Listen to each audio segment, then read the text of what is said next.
Kita sudah biasa melakukan perbuatan yang rutin sehari-hari. Segala dilakukan. Sholat sudah, ya tahajud sudah, duha sudah, sholat tobat, wiri dan juga segala macam. Coba mulai sekarang tanya, apakah rutinitas yang saya lakukan itu menimbulkan dampak pada diri saya? Kalau tidak, yuk hijrah. Cari kepuasan agar rutinitas dirubah menjadi kepuasan. Nih buat para sahabat yang selalu diam, cicing, mengalami inersia fisik, mengalami inersia mental. Secara fisik malas, itu inersia fisik. Secara mental malas. Sok rasakan apa akibatnya? Awak carangke, hidup bosan. Duduk itu istirahat menjadi indah kalau sudah beraktivitas. Ada cicing wae mah bosen. Betul nggak? Sok atuh hijrah. Ubah kelelahan kita yang pasif ini menjadi kesehatan yang aktif. Karena aktif itu sehat. Saya mau aktif dan saya tidak punya pekerjaan. Ya Allah, masih begitu hidup. Apa betul di rumah tidak ada yang bisa dikerjakan? Saya nanya jujur, apa betul di rumah tidak ada yang bisa dikerjakan? Bohong. 8 kaca, betul nggak? Sikat WC. Nah itu ya, tanaman yang kuning-kuning, pepitan. Ada rumput-rumputnya, rabutan. Rawat, tanam di rumah kita. Masa nggak ada yang bisa kita kerjakan? Saya tidak percaya kalau di rumah tidak ada yang bisa kita kerjakan. Saya tidak pernah diam kok di rumah. Ya, sambil berjemur pun saya tidak pernah diam. Berjemur cicing, nggak ada seninya.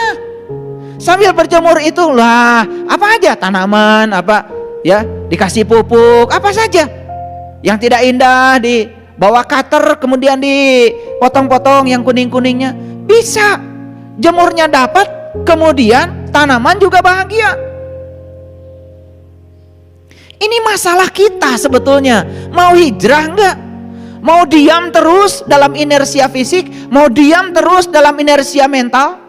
Mau diam terus dalam kekacauan fisik, kekacauan mental? Tidak mau kita hijrah.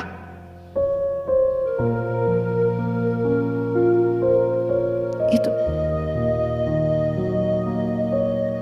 Nah, kita sudah punya pengalaman para sahabat. Semua ekspektasi kita yang terbatas mengakibatkan kita terbatas dalam hidup. Betul nggak? Ayo lihat saya. Seberapa tinggi kita dipantaskan oleh diri kita? Diajak umroh sama saya, artos di mana? Itu karena biasa dalam ekspektasi yang terbatas. Betul? Diajak bisnis, modal di mana? Terbiasa dalam ekspektasi yang terbatas, hasilnya ya terbatas. Apa nggak bosan tinggal di terbatas terus? Pengen beli sesuatu, duit nggak punya. Hanya mengeluhkan saja ketidakpunyaan, tetapi diam dalam ekspektasi yang terbatas. Yuk saya ajak. Dalam diri kita itu ada potensi yang diberikan Allah yang tanpa batas. Itu keren. Hijrah. Tergantung kalian memantaskan diri kalian sendiri. Tergantung kita memantaskan diri kita apa tidak. Kalau kita sering mengatakan saya tidak layak untuk itu, ya Anda akan layak untuk ini. Alhamdulillah abdi mah naik angkot ke tos binga. Ya kalau hari ini naik angkot, ya berbahagialah, nggak apa-apa. Tetapi jangan ada di zona nyaman. Masa tidak mau kok terpikir untuk naik kendaraan sendiri biar punya kebebasan? Nah kalau kita memantaskan diri kita dalam ekspektasi yang terbatas, semuanya terbatas. Dalam diri kita ada potensi yang Allah berikan yang tanpa batas. Masa itu tidak mau kita gali? Karena perubahan nasib itu semua dari perubahan pola pikir. Di sini para sahabat, di sini semuanya. Kita sudah punya pengalaman, bekerja keras itu hasilnya pas. Betul? Betul nggak? Betul apa tidak? Bekerja keras itu hasilnya pas. Nah, kita ingin hasilnya lebih, tapi tetap saja bekerja keras, hanya pakai otot. Ya sudah, kamu tidak akan pernah berubah. Kan punya otak. Coba berubah dari bekerja keras yang pakai otot, hijrah dulu. Jadi bekerja cerdas, pakai otak. Oh, ternyata begitu pakai otak, hasilnya pun masih pas ditambah pas. Ya pas juga. Oh, ada yang salah pada diri saya. Ternyata saya harus ubah. Saya harus bekerja ikhlas. Begitu bekerja ikhlas, hasilnya tanpa batas. Nah, gimana bekerja ikhlas? Ini saya punya pengalaman. Saya itu kalau mengerjakan sesuatu tidak pernah memikirkan berapa besar uang yang saya dapat. Karena uang itu hanya hadiah dari semesta. Untuk memenuhi kebutuhan kita saat ini saja. Saya kalau mengerjakan sesuatu ya saya kerjakan saja. Lillah, billah, bismillah, alhamdulillah, itu modalnya. Saya jadi dosen tidak pernah memikirkan berapa gaji saya. Karena tidak dipikirkan juga tiap tanggal 1 kan datang. Jadi buat apa dipikirkan? Gak dipikirkan juga datang. Maka saya fokus saja ketika saya ngajar. Saya katakan saya jadi dosen karena saya sedang dipakai Allah untuk menyampaikan cinta kasih Allah, membantu mahasiswa yang perlu pemahaman tentang hukum-hukum Allah. Gitu aja. Makanya saya ngajar all out. Gak setengah-setengah ngajar. Siapkan metodenya apa, siapkan medianya apa, supaya mahasiswa mengerti dan puas selesai mengajar. Dan mereka ngasih respon yang positif. Nah, respon positif itu kepuasan jauh melampaui duit yang saya terima dari negara setiap tanggal 1. Bukan pengen dipuji. Kalau saya baca di evaluasi PBM, misalkan mahasiswa bilang, ya, saya sangat senang belajar dengan Bapak karena Bapak sangat menginspirasi. Saya tidak akan lupa kata-kata Bapak. Itu kan menimbulkan kebahagiaan yang luar biasa. Coba kalau saya tidak suka kuliah dengan Bapak, membosankan. Sebesar apapun gaji yang kita terima, tidak akan pernah memberikan rasa puas di sini. Lalu jadi dosen cuma menjalankan rutinitas. Buat apa?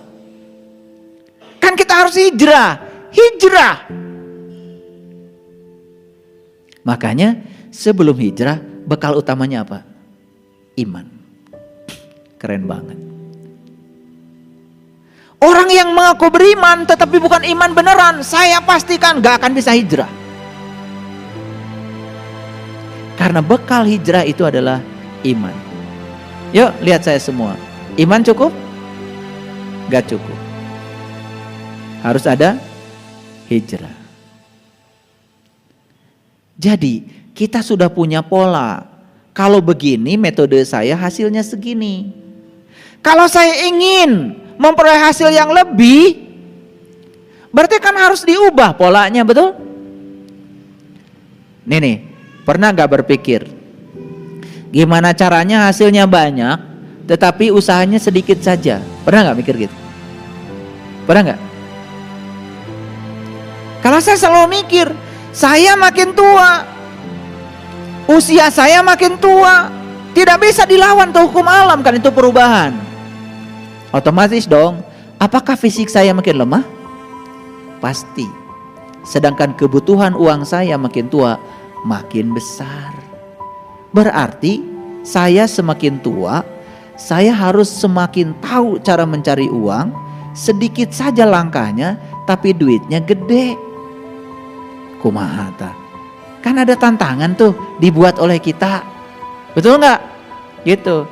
Kalau saya cari uang pada saat muda sama dengan cari uang pada saat tua, sementara tubuh saya semakin lemah, sementara kebutuhan uang saya semakin besar, di masa tua pasti akan saya mengalami apa? Ketidakstabilan secara mental. Karena kita tidak merencanakannya. Jadi iman cukup? Enggak. Yang kedua, hijrah. Nih saya kasih tahu kalian, yang sudah dibuka mata kolbunya, yang sudah beriman, gak cukup. Fase berikutnya adalah hijrah. Apakah hijrah cukup? Ternyata hijrah saja belum cukup. Apalagi setelah kita beriman gak hijrah. Yang ketiga adalah wajahadu, bersungguh-sungguh. Jadi jihad itu artinya sungguh-sungguh. Awas, jihad bukan kerja keras. Jihad itu sungguh-sungguh. Sungguh-sungguh dalam hijrahnya. Nih, ingin berubah nasib tetapi kita tidak sungguh-sungguh hijrahnya, ya nggak berubah. Jangan jadi kolektor ilmu. Ilmu itu harus diterapkan, mulai. Learning to do sekarang, just do. Mulai. Jangan terlalu banyak berpikir. Nah, lihat saya semuanya. Allazina amanu, modal utama. Wahajaru, yuk transformasikan diri kita, batin kita, pola pikir kita, perspektif kita, sudut pandang kita. Wajahadu, sungguh-sungguh kamu dalam transformasinya. Ini masalahnya, kita ini mohon maaf terlalu banyak mengeluh. Dan saya pastikan keluhan itu pasti terhadap sesuatu yang kita tidak suka.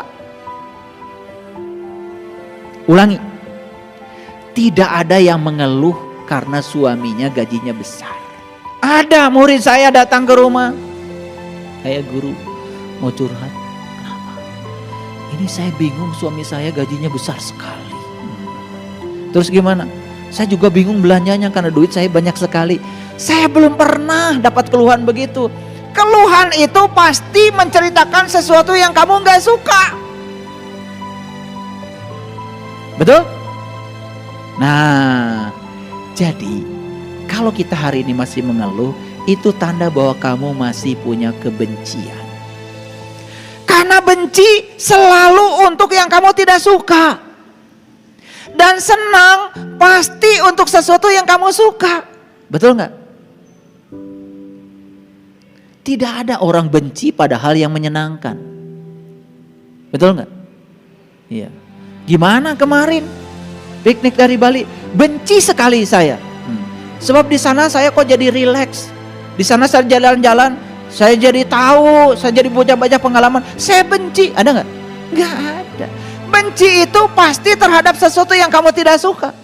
Jadi artinya keluhan itu arti tanda bahwa kamu masih punya kebencian. 2, keluhan itu merefleksikan bahwa kita masih menolak. Muaranya sama, kebencian.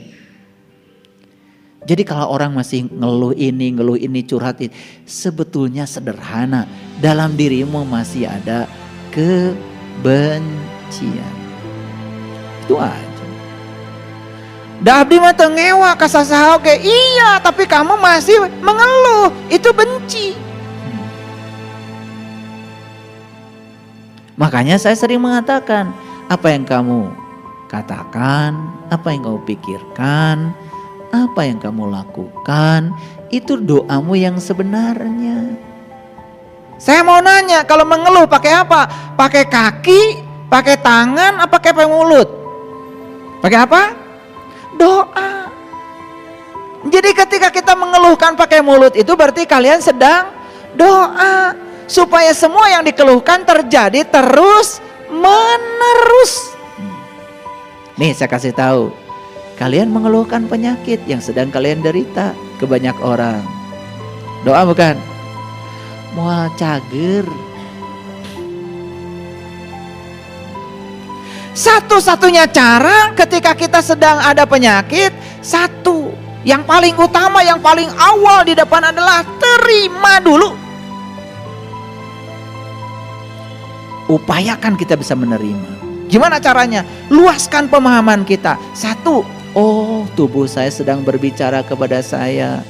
Lewat inilah saya bisa mengerti bahwa selama ini saya salah memperlakukan tubuh. Saya menyesal, saya minta maaf. Terima kasih, saya mencintai tubuh. Itu dulu yang pertama.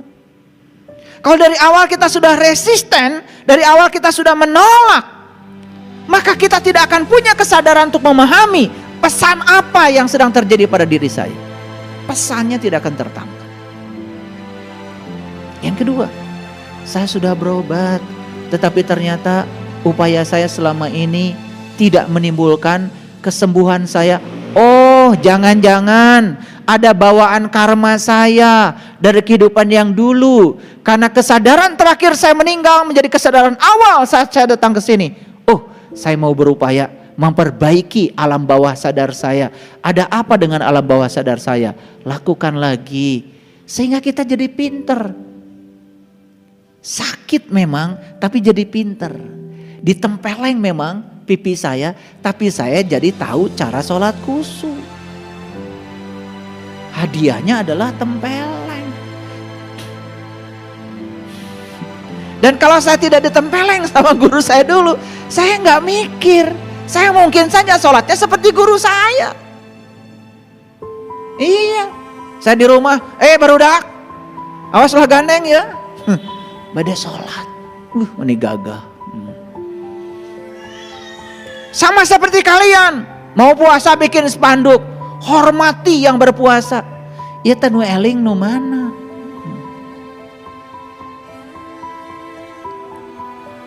Harusnya kalian bikin spanduk, yang tidak berpuasa, gak usah takut. Saya sangat menghormati pilihan kalian. Gitu, keren kan? Nanti bulan Ramadan bikin spanduk gitu. Saya kasih nilai 10 itu. Saya suka bingung itu anu warasna teh nu mana. Iya. Untuk melaksanakan sesuatu pun kita perlu mengkondisikan orang lain seperti yang kita mau. Ego bukan itu. Ego. Lah sholat pakai ego hasilnya apa? Nah, ada batasannya. Nah, lihat saya. Iman cukup belum? Belum. Hijrah cukup belum? Belum. Jihad cukup belum? Belum. Karena semua itu harus fi sabilillah. Harus fisabilillah, harus lillah, harus billah, harus bismillah, harus alhamdulillah. Fisabilillah. Sabil itu jalan tol. Kalau torik jalan sempit. Makanya cari jalan sempit, cari jalan tol. Sabilillah. Cari jalan luas yang bisa meluaskan kita. Makanya apa? Miliki oleh kita yang bernama kebenaran. Kebenaran kuncinya pertama pengetahuan, yang kedua cinta, yang ketiga keadilan, yang keempat pengabdian, yang kelima kesabaran. Nah, sarananya apa? Sarananya apa? Sarananya kata Allah, bi amwalihim wa anfusihim. Ternyata sarananya cuma dua. Satu harta, dua diri. Satu harta, dua diri. Nih, lihat saya semuanya. Punya harta gak sekarang? Punya diri? Gak mungkin Allah nyuruh sesuatu sama kita yang kita gak punya. Karena kita punya dua-duanya. Harta tidak selalu uang. Harta tidak selalu uang. Banyak harta pada diri kita. Ayo lihat harta kita pada diri kita. Banyak sekali. Nafas harta bukan? Bisa melihat harta bukan? Bisa mendengar harta bukan? Bisa jalan harta bukan? Bisa pegang harta bukan? Ya Allah, jantung berdebar, harta bukan. Paru bisa menukar karbon oksigen dengan karbon dioksida, harta bukan? Harta. Darah mengalir, harta bukan? Ya Allah, harta kita banyak. Artinya apa? Yang bisa kita lakukan untuk 3 hal ini banyak. Untuk iman, untuk hijrah, untuk jihad, itu kita punya banyak. Nah, maka Allah kasih tahu, a'dhamu darajah, aku akan angkat derajatmu, wa ulaika humul faizun, dan pasti kamu akan memperoleh kemenangan. Dalam segala hal para sahabat, dalam segala hal. Awas ya, siapa yang menang? Yang menang itu adalah mereka yang selalu mengalah. Yang suka mengallah, yang suka mengalah.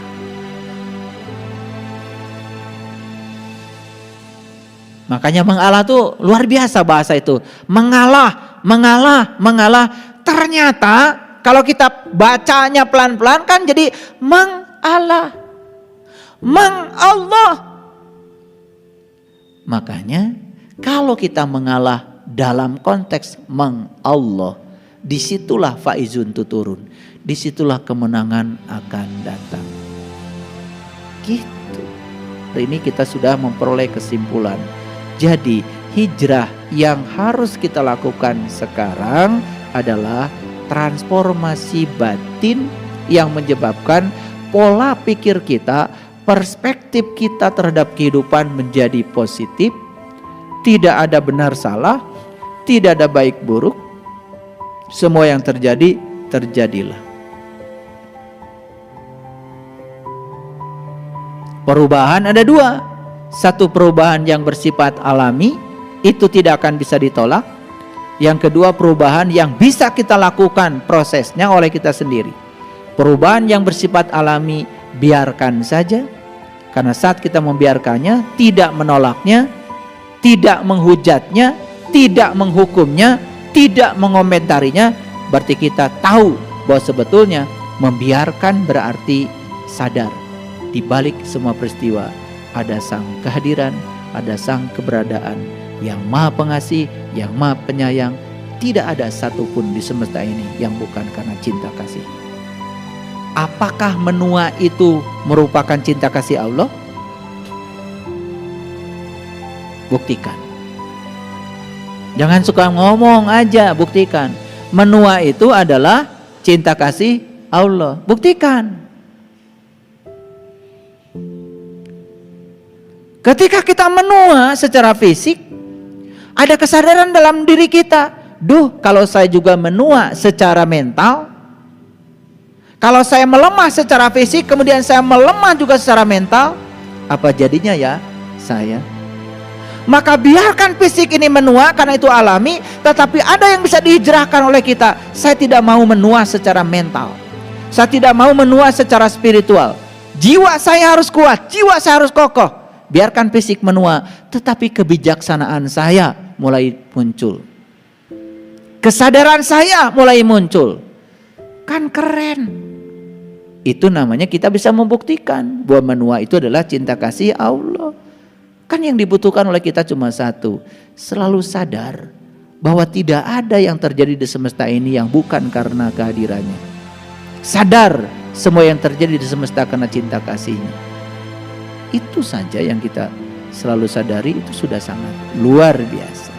Jadi para sahabat, orang-orang yang beriman, orang-orang yang berhijrah, orang-orang yang sungguh-sungguh hijrahnya dibatasi dalam jalan Allah, dikasih oleh Allah 2 perangkat kepada kita, 1 harta, 2 diri, maka akan ditinggikan derajatnya oleh Allah. Nah, siapa yang ditinggikan derajatnya oleh Allah? Kelihatan sekarang. Orang yang ditinggikan derajatnya oleh Allah, dimanapun dia ada, pasti akan merubah keadaan menjadi lebih baik. Bahkan orang ini ditempatkan di neraka pun, dia bisa ubah tuh neraka jadi surga. Sekarang, apakah derajat saya sudah tinggi atau tidak? Sederhana, setelah ini dicek. Yuk, di mana kalian berada sekarang? Di mana kalian tinggal? Yang paling sederhana, kalian tinggal di rumah bersama keluarga. Apakah kehadiranmu membuat suasana keluarga semakin damai? Apakah kehadiranmu di rumah disyukuri? Atau kehadiranmu di rumah malah disesali? Kepergianmu malah disyukuri? Berarti ada yang tidak beres. Jadi jangan nunggu hari kiamat, jangan nunggu akhirat untuk tahu apakah derajat saya tinggi atau derajat saya rendah. Ukurannya adalah di sini, saat ini, sekarang. Terima kasih. Assalamualaikum warahmatullahi wabarakatuh.